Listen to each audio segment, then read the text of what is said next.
Shalom, kita bertemu lagi dalam acara ibadah online di Gereja GKPB MDC Muntilan. Sama-sama pada pagi hari ini, di minggu yang terakhir di bulan Juni, tidak terasa kita memasuki 4 bulan kita ibadah online. Tapi saya percaya dimanapun saudara dan pemirsa berada, Tuhan memberkati. Persiapkan hatimu untuk masuk dalam hadirat Tuhan. Kita akan muliakan Dia, kita akan tinggikan nama Yesus. Kita percaya sekalipun engkau masih beribadah di rumah, minta hadirat Allah tetap melawat saudara dan saya. Kami bersyukur Tuhan pada pagi hari ini, bahwa setiap roh kami Tuhan, bahwa setiap pemirsa yang melihat dan menontonnya, menyaksikan tayangan ibadah kami, untuk bersama-sama mengikuti ibadah ini diurapi dengan urapan kuasa Roh Kudus-Mu. Bersama seluruh jemaat MDC Muntilan ini Tuhan, kami percaya satukan setiap roh kami. Terima kasih Bapa, kami akan memulai ibadah pagi hari ini. Haleluya, Yesus, syukur.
ya Tuhan.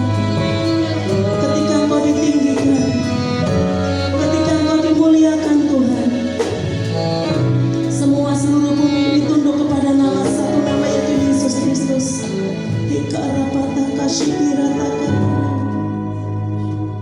Biar urapan Tuhan mengalir, sekalipun saudara dan saya terbatas, tetapi roh Tuhan tidak bisa dibatasi pada pagi hari ini. Mengurapi saudara dan saya, sama-sama naikkan pujian ini sekali lagi, minta urapan itu terjadi atas hidupmu. Terima kasih Yesus, Engkau yang bertata, Engkau yang berkuasa pada pagi hari ini, mengurapi setiap kami Tuhan, yang bisa menyembah masuk dalam hadirat-Mu.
Biar keindahan di dalam setiap kehidupan rumah tangga saudara dan saya, ada hadirat Tuhan yang selalu setiap hari. Amin. Kita naikkan pujian dengan Yesus.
mengurapi setiap pemirsa, setiap jemaat kita yang menyaksikan ibadah online pagi hari ini.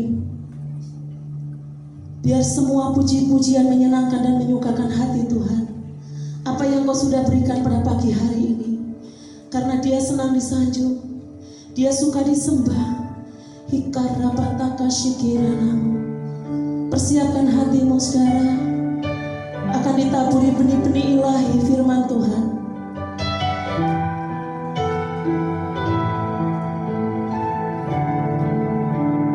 Terima kasih Roh Kudus.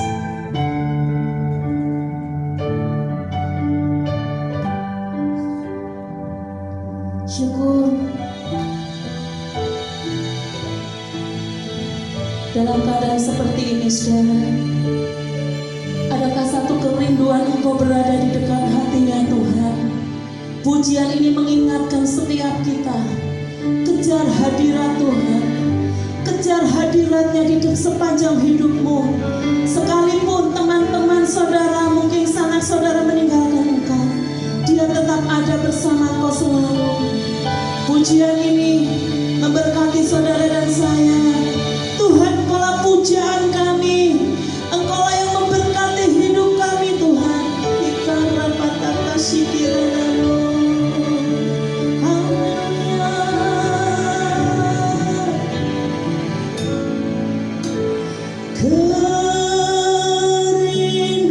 Kerinduanku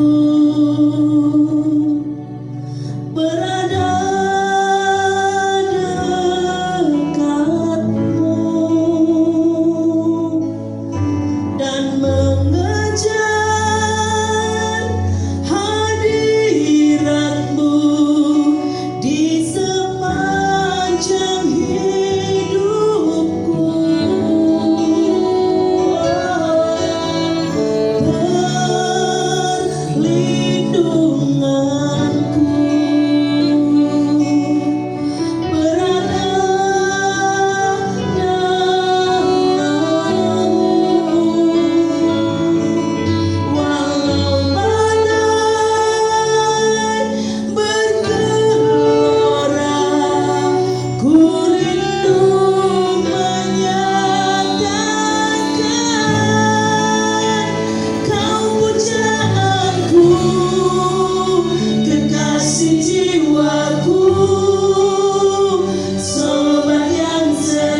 kami sudah menyembah Engkau.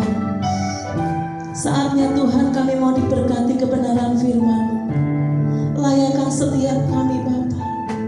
Biar setiap benih-benih ilahi itu turun atas kami. Baik itu yang mengajar, menegur, menasehati Roh Kudus. Benahi setiap hidup kami. Hari lepas hari selalu berkenan di hati-Mu Bapa. Syukur dan terima kasih pada pagi hari ini. Engkau mengurapi setiap pemirsa, setiap jemaat yang menyaksikan tayangan ini untuk lebih benar-benar diberkati oleh kebenaran firman-Mu. Di dalam nama Tuhan Yesus kami mengucap syukur. Sama-sama yang percaya dengan saya katakan amin. Bapak, Ibu, Saudara, semuanya yang dikasihi Tuhan, selamat pagi, selamat berjumpa kembali dalam ibadah live streaming MDC Muntilan. Di mana pada kali ini sudah hampir 4 bulan kita melakukan ibadah online, saudara. Kita tidak bisa melakukan ibadah seperti biasanya selama pandemi virus corona ini. Saya berharap ibadah online ini membawa berkat bagi kita semuanya.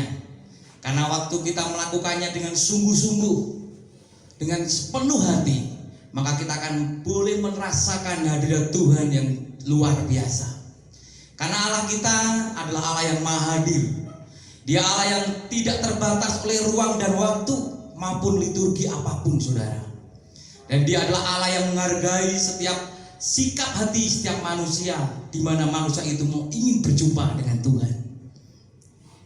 Mari saudara, kita akan buka firman Tuhan di dalam Yesaya 30 ayatnya yang ke-15. Sebab beginilah firman Tuhan Allah yang Maha Kudus, Allah Israel, dengan bertobat dan tinggal diam, kamu akan diselamatkan. Dalam tinggal tenang dan percaya terletak kekuatanmu, tetapi kamu enggan. Dan saya beri tema firman Tuhan pada pagi hari ini, yaitu harap tenang sedang ada ujian. Mungkin kata-kata ini sudah familiar, saudara, karena kata-kata ini seringkali ditulis atau dipasang di sudut-sudut sekolah di waktu semester genap seperti ini, di mana kelas 6, kelas 12, kelas 9 sedang mengalami ujian untuk kelulusan di sekolahnya. Tetapi saudara, untuk tahun ini saya percaya mungkin kata-kata ini menghilang dari peredaran. Karena selama pandemi virus 19 ini, saudara, memaksa kita semua yang sekolah, yang di angkatan ini lulus tanpa ada ujian. Ini berbanding terbalik dengan kehidupan kita, saudara, di mana hidup ini sangat identik dengan yang namanya ujian dan cobaan. Saudara yang dikasihi Tuhan, kita tahu bahwa masuknya virus corona ini sudah membuat polemik banyak kalangan, bahkan semua orang, dan ini menjadi ujian yang sangat besar bagi dunia, termasuk Indonesia. Begitu juga tak terkecuali bagi orang-orang percaya. Tapi saya percaya, saudara, bahwa ujian ini bisa kita lalui bersama dengan Tuhan. Kalau kita ingat peringatan tadi, saudara, yang sering ditulis di sekolah itu, bahwa sebenarnya kata-kata itu bukan hanya ditujukan kepada seorang siswa yang sedang melakukan ujian, tapi juga bagi kita yang sedang mengalami ujian di dalam kehidupan kita. Karena ketenangan sangat penting, ketenangan sangat dibutuhkan di dalam kita boleh melewati ujian itu.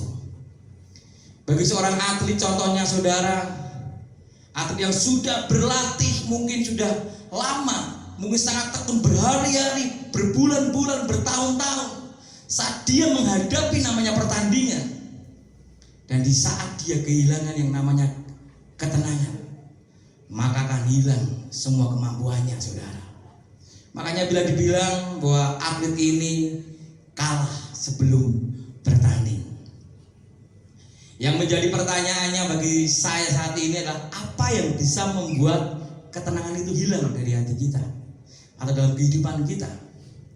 Kalau kita cermati lebih lagi, saudara, Dari masuknya pandemi ini kita bisa melihat dampak terbesar dari masuknya COVID-19 adalah intimidasi, ketakutan. Di mana semenjak COVID ini datang, saudara, di mana-mana terjadi yang namanya ketakutan. Orang mulai bingung, mulai bimbang, mulai gaduh, kebingungan, bahkan saling menyalahkan satu sama lain, sehingga membuat kecewa bagi setiap orang yang ada saat itu. Nah, saudara, sehingga banyak sekali efek yang negatif yang ditimbulkan, yang luar biasa karena pandemik ini. Jadi ketakutan yang berlebihan akan membuat ketenangan hilang dari hidup kita. Dalam Ulangan 31 ayat yang ke-6 dikatakan, kuatkan dan teguhkanlah hatimu, janganlah takut dan janganlah gentar karena mereka. Sebab Tuhan Allahmu, dialah yang berjalan menyertai engkau. Ia tidak akan membiarkan engkau dan tidak akan meninggalkan engkau. Saudara kasih Tuhan, kejadian ini sama kejadian seperti yang dikisahkan di Yesaya tadi, saudara. Di mana dalam Yesaya yang ke-13 ayat yang ke-15 tadi, di mana waktu itu bangsa Israel mendapat intimidasi dari musuh, di mana bangsa Asyur sedang berjalan dari timur menuju setiap kota di bangsa Israel dan akan menyerang di sana. Dan karena begitu besarnya intimidasi musuh itu, saudara, maka bangsa Israel mulai ketakutan. Dia mulai panik. Di tengah-tengah mereka, maka bangsa itu mulai tidak tenang lagi. Dan apa yang terjadi? Sehingga bangsa Israel mulai bimbang, saudara. Di mana hilangnya ketenangan di tengah-tengah mereka menimbulkan beberapa dampak. Dampak yang pertama, bangsa Israel mulai kehilangan identitas diri. Dia lupa kalau bangsa inilah bangsa kepunyaan Tuhan, kalau bangsa Israel adalah bangsa pilihan Tuhan. Bahkan dia juga lupa bahwa dia memiliki Tuhan yang luar biasa, Tuhan yang sanggup memberikan kemenangan bagi musuh-musuhnya, jika musuhnya tidak berani lagi kepada mereka. Dan dia punya Tuhan yang cukup untuk memerangi mereka semuanya, saudara. Saudara kasih Tuhan, kadang-kadang ini juga sama seperti dalam kehidupan kita.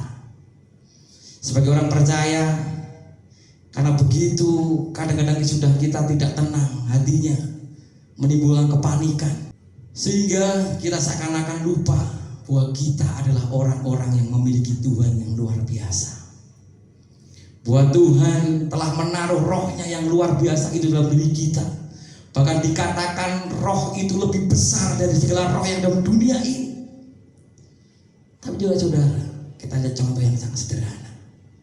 Saat kita ke kamar mandi dan kita takut, saudara, seakan-akan kita lupa bahwa kita memiliki roh yang lebih besar. Dan kita dengan begitu saja kita lari, saudara. Sama. Kadang-kadang ketakutan ini memiliki dampak yang luar biasa. Kita lupa identitas kita. Kita lupa kalau kita punya Tuhan yang luar biasa. Makanya tidak sedikit kalau orang-orang percaya yang mengalami ujian, dia gugur di tengah jalan. Karena dia tidak tahu siapa dirinya sesungguhnya. Dan dia belum mengenal siapa Tuhan itu yang sebenarnya. Dampak yang kedua, saudara, saat ketenangan itu hilang dari hidup kita, yaitu salah mengambil solusi. Bangsa Israel ini, saudara, di saat mereka panik, saat mereka takut, saat mereka ragu, mereka mencari jalan keluar sendiri. Dia mengandalkan kekuatannya sendiri. Dia mencari pertolongan dari luar. Dia menganggap bangsa yang lebih besar bisa menolong dia. Bahkan ditulis di situ bahwa bangsa Mesir diharapkan menolong bangsa Israel ini, saudara. Dia tidak kembali pada Tuhan. Dia tidak sujud mencari wajah Tuhan. Dia seakan-akan kehilangan semuanya. Dia kehilangan harapan untuk mereka melawan musuh-musuhnya. Itu kasih Tuhan, orang percaya, mungkin orang yang seharusnya pertama kali berani berdiri dengan tegak, menghadapi ujian ini. Karena orang percaya memiliki Tuhan yang melebihi dari semuanya. Tapi tidak sedikit saudara, orang percaya malah saling menyalahkan. Dia malah tidak lagi optimis. Dia juga mengalami yang namanya ketakutan. Padahal saudara, seharusnya kita yang di Indonesia ini menjadi minoritas, seharusnya kita menjadi saksi bagi negara ini kalau kita adalah umat-umat pilihan Tuhan. Nah saudara, bukan hanya kita yang tahu kalau Tuhan kita sanggup mengalahkan ujian ini. Dan iblis pun tahu saudara, kalau Tuhan selalu menyertai orang-orang yang sangat percaya. Sehingga iblis mencari cara bagaimana orang-orang percaya ini memiliki kebimbangan, memiliki ketakutan, sehingga mereka ragu, sehingga bimbang. Dan ujung-ujungnya kebenaran firman Tuhan tidak bisa kita nikmati kuasanya. Saudara kasih Tuhan, kunci untuk menghadapi ujian, kita harus tenang dan kita melakukan ketetapan-ketetapan yang diberikan oleh Tuhan. Tuhan mengajar dalam Yesaya 30 ayat yang ke-15 tadi, bagaimana kita bisa selamat dari setiap ujian yang ada. Yang pertama dikatakan di situ yaitu apa saudara? Bertobat. Yang artinya berbalik. Kita harus bertobat dan berbalik dari jalan yang tidak benar, dari ketetapan yang biasanya kita langgar. Kita harus memperbaiki dan untuk mengikuti ketetapan Tuhan. Dan yang kedua, tinggal diam dalam Tuhan. Yang artinya saudara, kita melibatkan Tuhan dalam segala hal dalam kehidupan kita, bukan mendiamkan Tuhan saudara.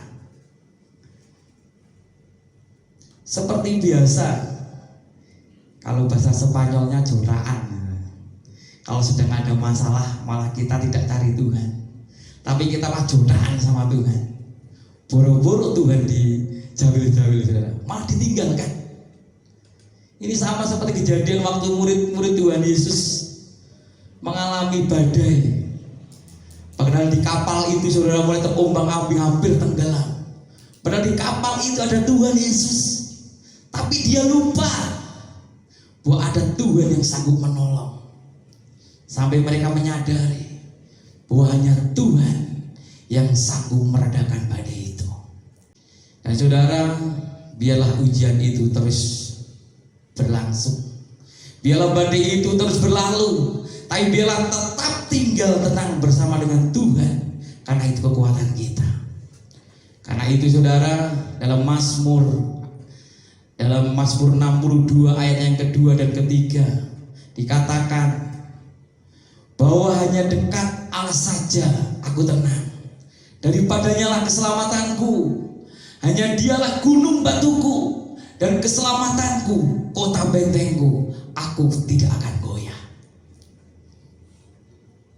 Dan yang ditimbulkan tadi saudara yang ketiga, yang bagaimana kita biar bisa terus melewati ujian ini, yang ketiga adalah tinggal tenang dan percaya. Yang artinya kita tidak pernah berubah keyakinan kita kepada Tuhan, bahwa hanya Tuhanlah yang sanggup memberikan kekuatan untuk kita bisa melewati semua ujian ini saudara. Karena banyak orang percaya yang seringkali berubah-ubah saudara, seringkali tidak bisa konsisten di dalam imannya, sehingga dia bisa berubah-ubah seperti pohon pisang yang tertiup ke kanan dia ke kanan, ke kiri dia ikut ke kiri saudara. Makanya di yang ketiga ini kita harus memiliki yaitu keyakinan bahwa Tuhan satu-satunya kekuatan yang sanggup memberikan kita untuk kita bisa melewati setiap ujian kita saudara. Dan poin yang keempat yang diajarkan di dalam Yesaya tadi saudara, yaitu kita belajar yang keempat yaitu kita dapat belajar adalah mengenai ketaatan, yaitu melakukan ketaatan di dalam Tuhan. Saudara, ini sama saudara, karena ketaatan ini yang menentukan orang percaya mendapat janji-janji Tuhan atau tidak, saudara. Karena dalam Yesaya tadi dikatakan, yang terakhir dikatakan di situ adalah waktu Tuhan memberikan ketetapan bagaimana bangsa Israel bisa selamat dari ancaman bangsa Asyur, di mana Tuhan memberikan ketetapan biar bangsa Israel benar kuat untuk menghadapi semuanya. Tetapi yang paling bawah, coba saudara simak di situ, bahwa kamu enggan. Kadang-kadang saudara, kita diajar oleh Bapak Gembala dengan kitab yang sama, dengan Tuhan yang sama, bahkan Roh Kudus yang sama. Tetapi saat ujian itu hadir, kita orang percaya memiliki respon yang berbeda. Itulah saudara. Maka begitu kuatnya kita di dalam Tuhan itu penting. Karena ujian itu menentukan siapa diri kita sebenarnya. Dan ujian itu akan menentukan kedewasaan iman kita di dalam Tuhan. Karena saudara, tanpa ketaatan kita tidak akan memperoleh apa yang Tuhan janjikan. Seperti dalam status new normal saat ini saudara, kita boleh saksikan dalam berita bahwa kasus positif bukan semakin turun, tetapi semakin naik. Bahkan saudara, luar biasa peningkatannya. Padahal saudara, pemerintah sudah melakukan protokol demi protokol, informasi semua sudah disebar ke setiap pelosok, tetapi tidak sedikit orang yang tidak melakukannya, bahkan meremehkannya, sehingga terjadi lonjakan yang begitu pesat di dalam kasus positif COVID-19 ini. Sama saudara dalam hidup kita, saat Tuhan memberikan ketetapan, saat Tuhan memberikan jalan keluar, saat Tuhan memberikan firman-Nya, tergantung dalam diri kita. Kita mau taat atau tidak. Seperti yang sudah disampaikan Bapak Gembala, dia punya moto yaitu taat membawa berkat. Anda taat akan selamat. Di dalam new normal juga begitu saudara. Kalau kita taat, maka kita selamat. Banyak sekali orang yang meremehkan hal ini. Sangat benar sekali bahwa memang hanya dekat Tuhan saja kita memberi ketenangan. Dan hanya dengan melakukan ketetapan Tuhan kita akan memperoleh kekuatan dan keselamatan. Yang perlu kita perhatikan saudara, sebenarnya bukan waktu kita hanya menghadapi ujian, tetapi saat ujian itu sudah mulai hilang. Kira-kira saudara, saat kita sedang menghadapi ujian atau cobaan, saat ujian itu sudah mulai hilang, apakah sudah dapat sesuatu dari Tuhan? Atau mungkin saudara kan sama saja seperti yang dulu waktu belum mendapat ujian, bahkan saat ujian pergi pun kita tidak dapat apa-apa. Ini yang menjadi perhatian saudara. Banyak kali saudara, namanya ujian itu kalau tidak lulus diulang kembali. Kalau orang sekolah itu kalau tesnya itu enggak masuk KKM, mereka ada yang namanya remedi. Begitu juga saudara, kita sebagai orang percaya yang sedang diuji. Kalau kita melewati semuanya ini dan tidak mendapat apa-apa, apa gunanya saudara? Karena tujuan kita diuji yaitu agar kita semakin dewasa di dalam Tuhan, agar kita menjadi muncul kata Kristus dalam hidup kita. Saya masih ingat saudara, waktu sebelum COVID ini datang, dan Bapak Gembala selalu menganjurkan, mendorong kita untuk membangun misbah keluarga dan tekun dalam beribadah, tekun dalam pelayanan. Dan apa yang terjadi saudara? Banyak anak-anak Tuhan yang banyak alasan saudara, karena mungkin banyak pekerjaan, waktunya tidak ada, sehingga mereka sibuk, sehingga nggak ada waktu untuk pelayanan saudara, tidak ada waktu untuk membangun misbah keluarga. Tapi saudara, di saat Tuhan izinkan ada waktu yang begitu luang, ada kesempatan yang begitu besar saat pekerjaan saudara yang menjadi alasan diberi hambatan, di saat apa yang menjadi alasan saudara diberi ketentuan untuk tidak dilakukan kembali. Apakah kita melakukan yang namanya misbah keluarga? Apakah kita melakukan yang namanya kita bertekun dalam beribadah? Satu hal saudara, sebenarnya Tuhan sudah terlalu rindu untuk anak-anaknya punya waktu terus dekat dengan Dia. Tuhan terlalu rindu untuk kita anak-anaknya memiliki hubungan yang intim, meskipun cuma sebentar, meskipun cuma sedikit saudara. Tapi Tuhan rindu kita memiliki hubungan pribadi.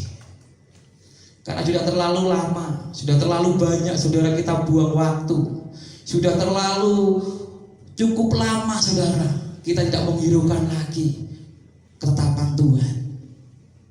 Maka saudara, di saat pagi hari ini kita belajar tentang kerendahan hati untuk kita terus bertobat, untuk kita mau berbalik, untuk kita tetap tinggal diam dalam Tuhan, dan kita tinggal tenang dan percaya, dan kita belajar tentang ketaatan. Karena saudara, di dalam ketaatan banyak contohnya, tidak sedikit orang-orang percaya, orang-orang yang cinta Tuhan, saat mereka taat di dalam masa sulit, mereka mendapat mujizat Tuhan. Karena sebenarnya masa sukar, kesulitan, ujian itu adalah media yang sangat tepat untuk Tuhan mencurahkan mujizatnya. Maka saudara, siapa nanti saudara untuk menerima mujizat Tuhan? Dan sekian renungan pada pagi hari ini. Kita akan berdoa. Mari kita undang semua bagi berdiri saudara.